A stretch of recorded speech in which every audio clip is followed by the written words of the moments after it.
Hello everyone, welcome back to my channel. आज हम जी चिंग वुक का एक और बेस्ट ड्रामा एक्सप्लेनेशन लेकर आए हैं। ये एक्शन रोमांटिक ड्रामा है। इस ड्रामे की फीमेल लीड यूना, जिसको आपने किंग इन लव में देखा होगा। तो चलिए बिना किसी इंतजार के ड्रामे की स्टोरी पे नजर डालते हैं।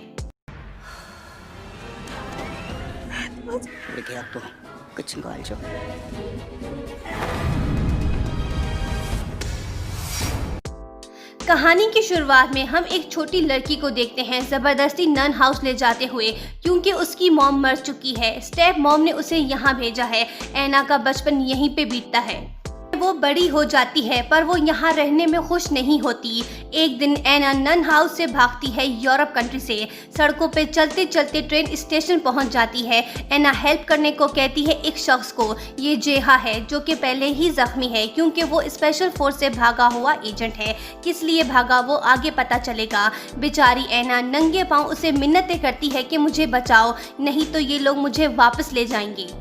उसकी बातें सुन जेहा को तरस नहीं आता, क्योंकि वो वांटेड है किसी के मर्डर में। एना उन लोगों को देख भागने लगती है। जैसे ही वो लोग एना को पकड़ने की कोशिश करते हैं, तभी जेहा आके उनसे लड़ता है और उसे मार देता है। वो पुलिस वाला था। उसकी आईडी देख जेहा वहां से निकलने की कोशिश करता है, पर एना जेहा को कहती है कि मेरे डैड मैड्रिड में है, मुझे वहां ले जाओ। तभी पुलिस आ जाती है। जेहा एना को भागने का कहता है, पर वो लोग एना को पकड़ के ले जाते हैं, कार में डालते हैं उसे। जेहा ये सब देख कुछ नहीं करता, क्योंकि जेहा ने पुलिस ऑफिसर को मारा होता है। उसे यहाँ से निकलना होगा। 6 मंथ बीतने के बाद हम जेहा को सियोल में देखते हैं। अब वो मल्टीपल जॉब करता है, पर एक रात स्टॉर्म की वजह से बिल्डिंग पे लगा बैनर झूलने लगता है। ये एना के डैड का इलेक्शन बैनर है, जो प्रेसिडेंट का कैंडिडेट है। जेहा को टास्क मिलता है उस बैनर को सही करने का। फिर गनमैन उस बिल्डिंग में दाखिल होते हैं ताकि एना के फादर को ले जा सके। जेहा बैनर को सही करने में लगा होता है, तो वो बिल्डिंग के अंदर देखता है कि कुछ गलत हो रहा है। तभी वहां मौजूद एक ओल्ड महिला, जिसने जेहा की मदद की थी उसे रास्ता बताने में, वो लोग उस ओल्ड महिला को हिट करते हैं। ये देख जेहा से रहा नहीं जाता और वो स्क्रू ड्राइवर से शीशा तोड़ के अंदर आता है, उनसे फाइट करता है। पुलिस को देख वो लोग भागने लगते हैं। जेहा ओल्ड महिला के पास आके पुलिस वालों को एम्बुलेंस बुलाने का कहता है। फिर हमें एक महिला चॉय यू जिन इंटरव्यू देती नजर आती है। ये शुरू में तो हमें भोली सी लगती है, पर जैसे ही इंटरव्यू एंड होता है, हमें इसका असली चेहरा पता चलता है कि वो पावर हंग्री वुमेन है, जो अपनी सक्सेस के लिए कुछ भी कर सकती है। बाय द वे, ये प्रेसिडेंशियल कैंडिडेट की वाइफ है, मींस एना की स्टेप मदर है। JSS के लोग जेहा के पीछे लग जाते हैं, क्योंकि उसने प्रेसिडेंट कैंडिडेट को देखा होता है कुछ गलत करते हुए। JSS चीफ CCTV वीडियो देखता है तो जेहा को पहचान लेता है, क्योंकि वो जानता है उसे। JSS हेड जेहा को पकड़ने के लिए अपने लोग भेजता है, पर चीफ जो उसे कहता है कि वापस बुलाओ अपने लोगों को, जेहा खतरनाक है, मैं उसे जानता हूँ। पर वो हंसने लगते हैं। उसके लोग जेहा के पास पहुँचते हैं, पर जेहा उन्हें एक एक करके निपटा देता है और वहाँ से निकल जाता है। असेंबली मैन जैंग आके अपनी वाइफ से मिलता है, उससे अपनी डॉटर एना का पूछता है। यूजिन उसे बताती है कि वो फिर से भाग गई है। ऐसा कब तक चलेगा। दरअसल एना का फादर भी अपनी वाइफ के सामने बेबस होता है, क्योंकि ये पावरफुल वुमेन है। जैंग उसे वार्न करता है कि अगर एना को कुछ हुआ तो हमारा कॉन्ट्रैक्ट खत्म हो जाएगा।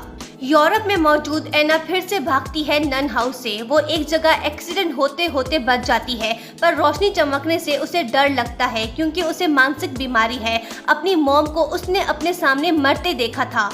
वहीं रोड पे मौजूद एक फैशन डिजाइनर उसे देखता है। एना उसे खूबसूरत लगती है। वो एना की पिक्चर्स लेता है। दूसरी तरफ चॉय यू जिन की सेक्रेटरी उसे बताती है कि एना की पिक्चर्स फेमस फैशन डिजाइनर ने अपलोड कर दी है। ये सुन के चॉय यू जिन के पास कोई रास्ता नहीं होता। वो एना को वापस लाती है कोरिया।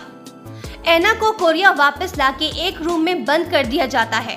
असेंबली मैन जैंग को एना के आने का पता चलता है, तो वो चीफ जो को कहता है कि चाहे कुछ भी हो जाए, तुम्हें एना को प्रोटेक्ट करना होगा। दूसरी तरफ जेहा सियोल से निकल के रूरल एरिया में जाता है, ताकि उसे कोई न ढूंढ सके। वो रास्ते में ओल्ड कपल्स की मदद करता है। जेहा के पास रहने की जगह नहीं होती। वो लोग फिर जेहा के रवैये से मुतासिर होकर उसे अपने घर में रहने देते हैं, क्योंकि उनका एक बेटा था, वो मर चुका है। जेहा उनके हर काम में हेल्प करता है। ओल्ड कपल्स को अपना बेटा याद आता है जेहा को देख। जेएसएस के लोग जेहा को ट्रेस कर रहे होते हैं। फिर फ्लैशबैक में हमें जेहा के बारे में पता चलता है कि वो मिडिल ईस्ट में स्पेशल फोर्स यूनिट में था। जेएसएस का एजेंट जेहा को ट्रेस करके वहां पहुंच जाता है। वो उन ओल्ड कपल्स को मारने ही वाला होता है, तभी जेहा आके उससे लड़ने लगता है। खूब फाइटिंग होती है। आखिरकार जेहा उसे बंदी बना लेता है और पूछता है कि तुम्हें किसने भेजा। जेहा उससे पता करके असेंबलीमैन जेंग के घर पहुंच जाता है। वहां उसे पता चलता है कि इसके पीछे एक महिला यूजिन है। जेहा उसके घर के अंदर जाके यूजिन को वार्न करता है कि तुम मुझे और उन ओल्ड कपल्स को अकेला छोड़ दो, वरना मैं वापस आके तुम्हें मार दूंगा। यूजिन ये सुनकर हंसने लगती है। क्या वाकई तुम मेरे घर पे मुझे धमका रहे हो, इतनी सिक्योरिटी के बावजूद? उसके बॉडीगार्ड्स जेहा को पकड़ के ले जाते हैं वहां से, पर जेहा एक फाइटर है। वो उन लोगों को मजा चखा के वापस यूजिन के पास जाता है और गन यूजिन पे तान देता है। तभी यूजिन को समझ आती है कि ये बंदा तो खतरनाक है। जेहा उसे कहता है कि मैंने तुम्हें वार्न किया था पर तुम नहीं समझी। वही रूम में मौजूद एना बाहर आती है और जोर से चीख के उसे बोलती है कि मार डालो इस महिला को, क्योंकि वो अपनी स्टेप मॉम को अपने मदर की मौत का जिम्मेदार समझती है। जब जेहा देखता है एना को तो उसे याद आता है ये तो वही लड़की है जिसे मैंने ट्रेन स्टेशन पे बचाया था। जेहा यूजिन को मारता नहीं, एना को वापस रूम में बंद कर देते हैं। जेहा जाके छुपा हुआ सेल फोन उठाता है जो उसने पहले रखा होता है सीक्रेटली रिकॉर्ड करने के लिए। वो यूजिन को कहता है कि अगर तुमने उन ओल्ड कपल्स को कुछ किया तो मैं ये प्रूफ वायरल कर दूंगा।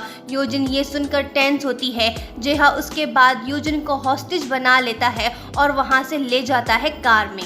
यूजिन की सेक्रेटरी किम और जेएसएस के बॉडीगार्ड उसका पीछा करते हैं। रास्ते में एक मोटर बाइक वाला कार के पास आने की कोशिश करता है। वो लोग कार की स्पीड को हैक करके कंट्रोल करने की कोशिश करते हैं। दरअसल दूसरे पॉलिटिशियन यूजिन और उसके हस्बैंड के दुश्मन हैं। वो नहीं चाहते कि वो प्रेसिडेंट बने। जेहा यूजिन को कहता है कि और भी लोग तुम्हें मारना चाहते हैं। जेहा ये देख कार की ड्राइविंग सीट पे आके बैठ जाता है। वो लोग कार को हैक करके स्पीड बढ़ा देते हैं ताकि कार आउट ऑफ कंट्रोल होके एक्सीडेंट हो। जेहा कार की स्पीड इंक्रीज करता है ताकि वो लोग रेंज से निकल जाएं और कार हैक ना हो पाए।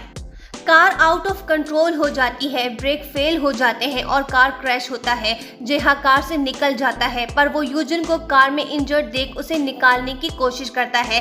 कार एक्सप्लोड होने से पहले वो यूजिन को निकाल लेता है। कुछ देर बाद कार एक्सप्लोड होता है। कार के पार्ट्स आके जेहा को लगते हैं और वो बेहोश हो जाता है।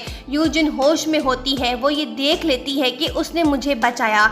जेहा को हॉस्पिटल ले जाते हैं यूजिन के कहने पे। असेंबलीमैन जेंग अपनी वाइफ यूजिन को देखने हॉस्पिटल जाता है। उसकी वाइफ चालाक महिला है, उसे पब्लिक स्पीच करने को बोलती है ताकि आने वाले इलेक्शन में ज्यादा वोट पड़ सकें।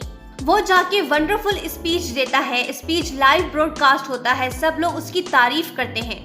यूजिन जेहा की स्किल देख उसे अपना पर्सनल बॉडीगार्ड बनाना चाहती है। जेएसएस चीफ जो जेहा को ऑफर देता है कि तुम जेएसएस में बॉडीगार्ड बन जाओ, तुम्हें कोई अरेस्ट नहीं करेगा, तुम सेफ रहोगे, पर जेहा साफ मना कर देता है।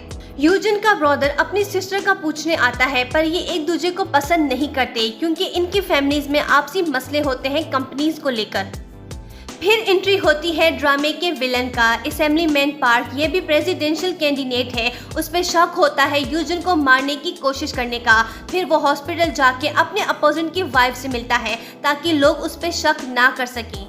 चीफ जो जेहा को समझाने की कोशिश करता है कि तुम्हारे इंटरपोल वारंट्स हैं, तुम बाहर नहीं जा सकते, तुम ऑफर एक्सेप्ट कर लो और एक नई जिंदगी कोरिया में रहकर शुरू करो। मैं तुम्हारी हेल्प करूंगा रिवेंज लेने में, जो मिडिल ईस्ट में तुम्हारे साथ हुआ। जेहा सोचने लगता है पर डिसाइड नहीं कर पाता। लिफ्ट में जेहा का सामना होता है असेंबलीमैन पार्क से। वो उसे देख टेंस होता है। फिर हमें फ्लैशबैक में पता चलता है कि दरअसल जेहा के पहले प्यार रानिया को मारा गया था उसके सामने। जेहा रानिया से हद से ज्यादा प्यार करता था। वो रानिया के मर्डर का जिम्मेदार असेंबलीमैन पार्क को समझता है और उससे रिवेंज लेना चाहता है। जेहा असेंबलीमैन पार्क की तरफ भागता है ताकि उसे मार सके, पर वो फेल होता है।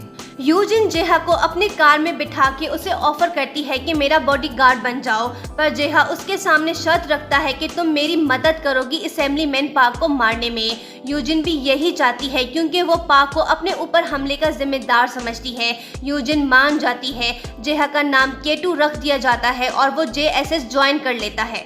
चीफ जो से जेहा को पता चलता है कि यूजिन एना की स्टेप मॉम है और वो नहीं चाहती कि एना किसी भी सूरत दुनिया के सामने आए ताकि इलेक्शन में उसके हस्बैंड को नुकसान ना हो। जेहा को एना के घर ले जाते हैं ताकि वो एना पे नजर रखे, पर एना ज्यादातर अपने रूम में ही होती है और वो सिर्फ रात को कुछ देर के लिए निकलती है। जेहा को एना के बारे में बताया जाता है कि उसकी रूटीन क्या है।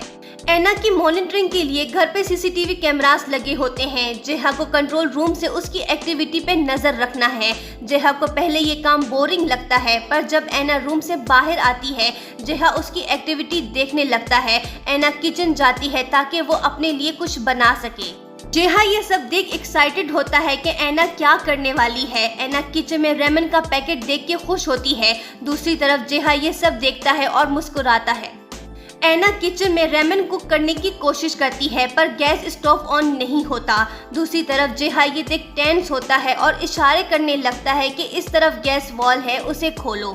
एना मायूस होकर वहां से वापस जाती है। जेहा उसे वापस जाते देख खुश नहीं होता और अपने आप से कहता है कि कैसे उसने वॉल्व नहीं देखा, तुम्हें सिर्फ वॉल्व भी तो ओपन करना था बस। जेहा का मूड खराब होता है। वो बैल्कनी जाता है और एना के रूम की तरफ देखता है और सोचता है क्या वाकई उसे गैस वॉल्व ओपन करना नहीं आता। तभी एना के रूम में लाइट इफेक्ट देके जेहा टेंस होता है कि कहीं कोई उसे किडनैप करने तो नहीं आया। यहीं पे फर्स्ट पार्ट एंड होता है। क्या एना को अपने मॉम का सच पता चलेगा कि उसको किसने मारा था, और क्या जेहा यूजिन के साथ काम करके सेफ रहेगा या यूजिन उसे रास्ते से हटा देगी? इसका नेक्स्ट पार्ट हम वेरी सून एक्सप्लेन करेंगे। So kindly like, share and don't forget to subscribe my channel. Thank you.